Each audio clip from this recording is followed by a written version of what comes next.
శ్రీరాముడు సీతమ్మను రావణుడి బారి నుండి కాపాడేందుకు లంకకు వెళ్లవలసి వచ్చింది. కాని మధ్యలో పెద్ద సముద్రం దాటాలి. వానర సైన్యంతో కలిసి సముద్రంపై వంతెన నిర్మించాలని నిర్ణయించుకున్నాడు. వానర సైన్యం పెద్ద పెద్ద బండరాళ్ళు, కొండలను మోసుకొచ్చి సముద్రంలో వేయడం ప్రారంభించింది. హనుమంతుడు తన అనంతమైన శక్తితో కొండలను సైతం సునాయాసంగా ఎత్తగలిగాడు. వానరులందరూ ఎంతో ఉత్సాహంగా, భక్తిశ్రద్ధలతో పనిలో నిమగ్నమయ్యారు.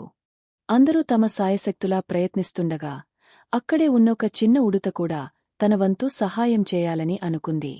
అది చిన్న చిన్న గులకరాళ్లను సేకరించి వాటిని సముద్రంలో వేయడం ప్రారంభించింది. వానరులు ఆ ఉడుతను చూసి నవ్వారు. ఈ చిన్న ఉడుత గులకరాళ్లతో వంతెన కట్టగలదా అని ఎగతాళి చేశారు. కాని ఆ ఉడత వెనుకంజ వేయలేదు. అది మరొక గులకరాయిని తీసుకుని తన పనిని కొనసాగించింది.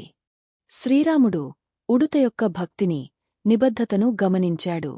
ఈ ఉడుత తెచ్చే ప్రతి గులకరాయి మీ రాళ్ల మధ్య ఖాళీలను పూరించడానికి సహాయపడుతుంది. ప్రతి ఒక్కరి సహాయం విలువైనదే.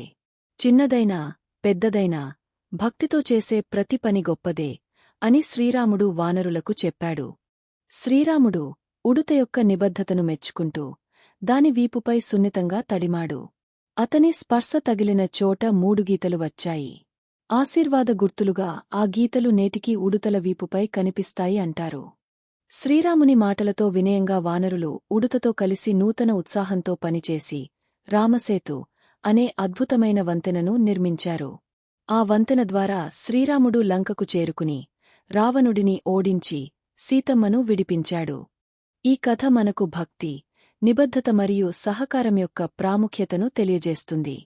మరింత స్ఫూర్తిదాయకమైన కథల కోసం లైక్ చేయండి, షేర్ చేయండి మరియు సబ్స్క్రైబ్ చేయండి.